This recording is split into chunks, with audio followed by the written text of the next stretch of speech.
आज की इस वीडियो में क्लास 7th की साइंस का 7th चैप्टर मौसम जलवायु तथा जलवायु के अनुरूप जंतुओं द्वारा अनुकूलन का सेकंड पार्ट देखेंगे।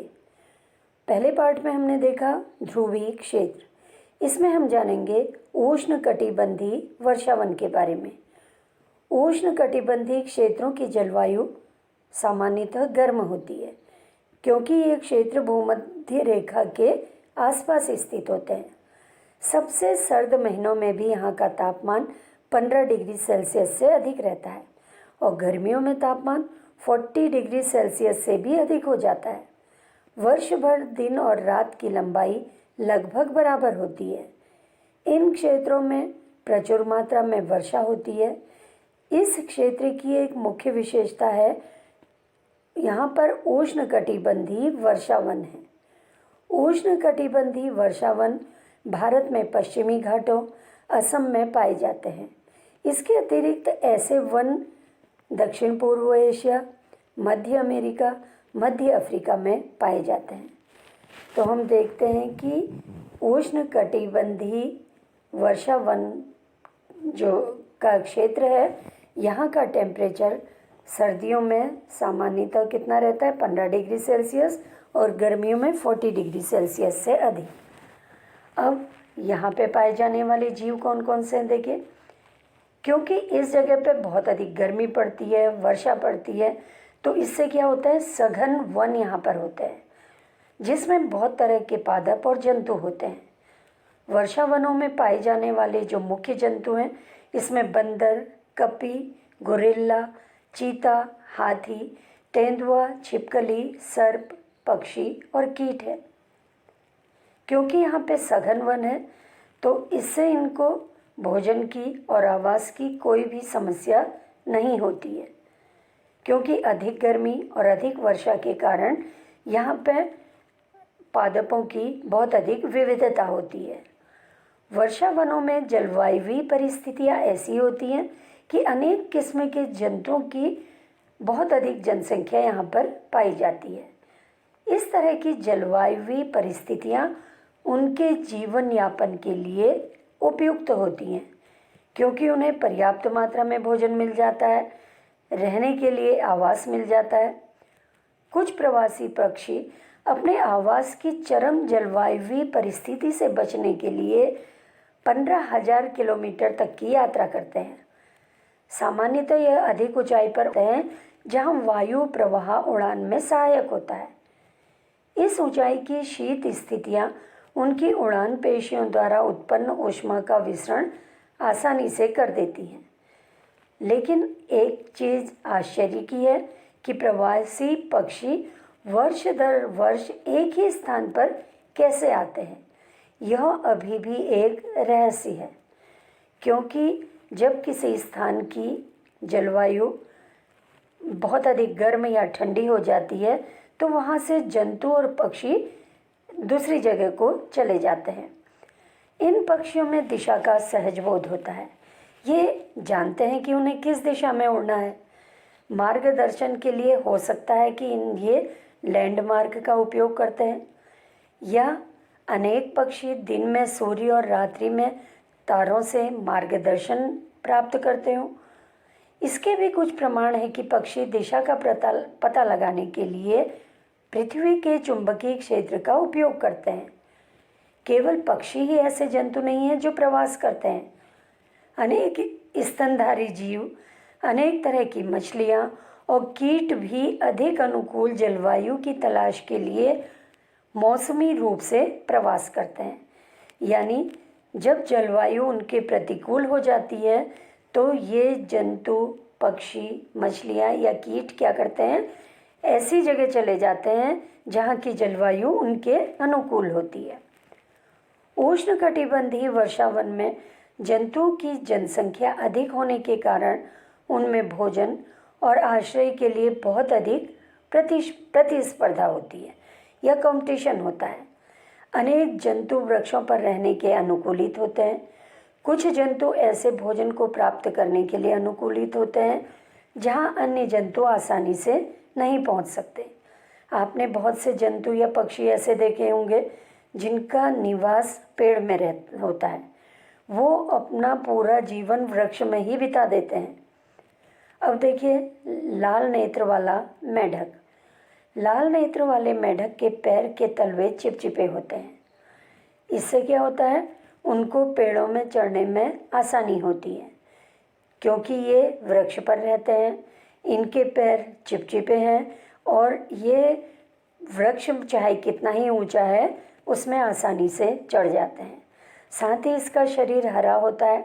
हरा होने से क्या होता है, ये पत्तियों में एकदम से दिखाई नहीं देते, जिससे इनका शत्रु इनको आसानी से नहीं पकड़ सकता है। इसी तरह से देखिए न्यू वर्ल्ड मंकी, बंदर। वृक्षों में रहने में सहायता के लिए बंदरों में लंबी पूंछ होती है। आपने देखा होगा बंदरों में, लंगूर में क्या होता है, बहुत लंबी पूंछ होती है। इससे ये क्या करते हैं, शाखाओं को तो पकड़ते ही हैं, साथ ही इनका संतुलन बना रहता है। इनके हाथ पैर भी ऐसे होते हैं जिससे ये शाखाओं को आसानी से थामे रहते हैं। आपने देखा होगा बंदरों को एक शाखा से दूसरी शाखा में कूदते हुए, और कूदते समय क्या करते हैं, अपने ये हाथ या पैरों से शाखाओं को जकड़ लेते हैं। अब है टूकन पक्षी। ये पक्षी की चोंच लंबी होती है और बड़ी होती है। इससे क्या होता है, ये फलों को आसानी से प्राप्त कर लेता है। जिन शाखाओं में ये नहीं पहुंच पाता है, क्योंकि शाखाएं कमज़ोर होती हैं, इनके पक्षियों के बैठने से टूट सकती हैं, तो ये दूसरी शाखाओं में बैठकर अपनी चोंच के द्वारा फल तक पहुंच जाता है। तो इस तरह से टूकन पक्षी में एक तरह से हम कह सकते हैं चोंच का लंबा होना अनुकूलन है। बिलाऊ परिवार के जंतु शेर और चीता में मोटी खाल होती है तथा उनके सुनने की शक्ति संवेदनशील होती है। ये बहुत हल्की आवाज़ भी सुन लेते हैं। साथ ही देखिए इनके शरीर में धारियाँ होती हैं या ऐसे स्पॉट होते हैं जो जंगल में घुल मिल जाते हैं। दूसरा, इनका शिकार इनको नहीं देख पाता है, जिससे ये अपने शिकार को आसानी से पकड़ लेते हैं। अब देखिए इनमें क्या क्या अनुकूलन होता है। ये इन जंतुओं में सुनने की संवेदनशील शक्ति होती है, तेज नज़रें होती हैं, मोटी त्वचा होती है।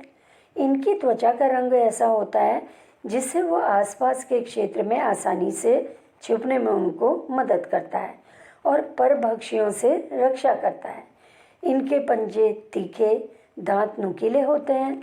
इससे इन्हें क्या होता है, अपना शिकार पकड़ने में आसानी होती है। तो इस तरह से चीता जो है ये उष्णकटिबंधीय वन में पाए जाने वाला एक मुख्य जंतु है, क्योंकि इसके शरीर इस तरह का बना हुआ है जिससे कि ये उष्णकटिबंधीय वनों में आसानी से निवास कर सकता है और साथ ही इसको भोजन प्राप्त होता है। फिर है लॉयन टेल्ड लंगूर या मंकी। देखिए लॉयन टेल्ड लंगूर, यह इसे दाढ़ी वाला ऐप भी कहते हैं, पश्चिमी घाट के वर्षा वनों में पाया जाता है। इसकी सबसे प्रमुख विशेषता है इसकी चांदी जैसी सफ़ेद अयाल, जो सिर के चारों ओर गालों और ठोड़ी तक रहती है। ये वृक्षों पर आसानी से चढ़ जाता है और इनके जीवन का अधिकांश समय वृक्षों पर ही बीतता है, क्योंकि इन्हें वृक्षों से फल भी प्राप्त हो जाते हैं। एक जगह से दूसरी जगह ये एक वृक्ष से दूसरी वृक्ष में कूदते हुए बढ़ जाते हैं। अब देखिए इनमें क्या अनुकूलन है। मुख्यतः ये फल खाता है, बीज, कोमल पत्तियां, तने, पुष्प और कलियां भी खाता है। लॉयन टेल्ड लंगूर वृक्षों के छाल में निवास करने वाले कीटों की तलाश में रहता है। ये लंगूर वृक्षों पर पर्याप्त भोजन जुटा पाने में समर्थ हैं, इसलिए इन्हें भूमि पर अधिक आने की आवश्यकता ही नहीं होती है।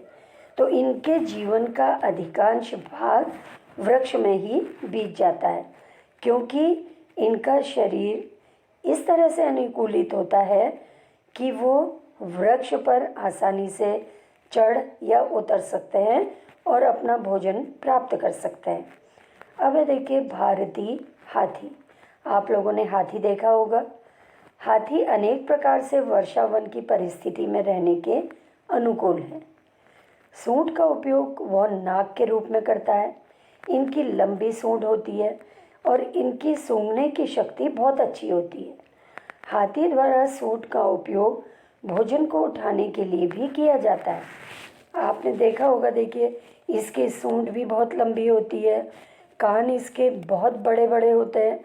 बड़े बड़े कानों से भी इसका क्या होता है, फ़ायदा होता है। और दांत इसने आपने देखे होंगे, ये बाहर की ओर को निकले होते हैं। अंदर के दांत इसके अलग होते हैं, बाहर के दांत इसके अलग होते हैं। तो इस तरह से ये जो चित्र में दिख रहा है, ये भारतीय हाथी का चित्र है। अब देखिए इसमें क्या अनुकूलता है। इसके बाह्य दांत, जिन्हें रथ कहते हैं, ये कैसे होते हैं, रूपांतरित दंत होते हैं। इन दांतों से हाथी अपने पसंद के वृक्षों की छाल को आसानी से छील लेता है। अतः भोजन के लिए स्पर्धा के बावजूद हाथी आसानी से अपना भोजन जुटा लेता है। हाथी के कान लंबे होते हैं, इससे वो क्या होता है, वो बहुत हल्की ध्वनि को भी आसानी से सुन लेता है। वर्षावनों की गर्म और आर्द्र जलवायु में हाथी को ठंडा रखने में भी उसके बड़े बड़े कान सहायक होते हैं। तो इस तरह से हम कह सकते हैं हाथी के शरीर की संरचना इस तरह से अनुकूलित है कि वो उष्णकटिबंधीय वर्षावन में आसानी से रहकर अपना भोजन प्राप्त कर सकता है। भोजन प्राप्त करने के लिए हाथी में मजबूत सूंड होती है। अब अगले वीडियो में आप इस चैप्टर के प्रश्न उत्तर देखेंगे।